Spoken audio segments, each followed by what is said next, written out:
Police સૂત્રો પાસેથી મળતી માહિતી અનુસાર આજે સવારના સમયગાળામાં પાસપોર્ટ ઓફિસના અધિકારીઓને એક ધમકીભર્યો ઈમેલ પ્રાપ્ત થયો, જેમાં સ્પષ્ટ શબ્દોમાં ઓફિસને બોમ્બથી ઉડાવી દેવાની વાત કરવામાં આવી હતી।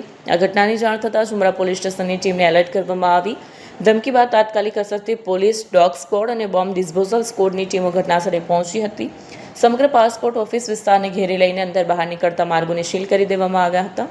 અધિકારીઓ અને કર્મચારીઓને સુરક્ષિત બહાર કાઢ્યા બાદ ડોગ સ્ક્વોડ અને વિશેષ ટીમો દ્વારા શંકાસ્પદ વસ્તુઓની બારીકાઈથી તપાસ કરવામાં આવી। સઘન તપાસ બાદ પોલીસે સ્પષ્ટ કર્યું કે તેઓને સ્થળ પરથી કોઈપણ પ્રકારની શંકાસ્પદ કે વિસ્ફોટક વસ્તુ મળી નથી આવી।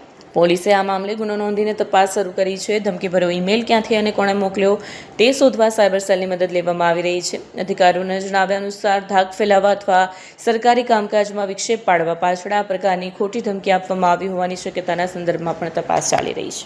आज सुबह 5:55 पे आरपीओ सूरत के ईमेल एड्रेस पे एक ईमेल आया था और इसमें लिखा था कि आज 12:10 पे पासपोर्ट ऑफिस को आरडीएक्स बम से उड़ा देंगे, तो 11 बजे से पहले पासपोर्ट ऑफिस पूरी खाली करवा दीजिए, ऐसा एक मेल आया था। और इस मेल के आधार पे उमरा पुलिस की और बीडीडीएस की टीम आके पूरा पासपोर्ट ऑफिस चेक किया है और कुछ भी शंकास्पद चीज़ वस्तु मिली नहीं है। कहाँ से आया था सर?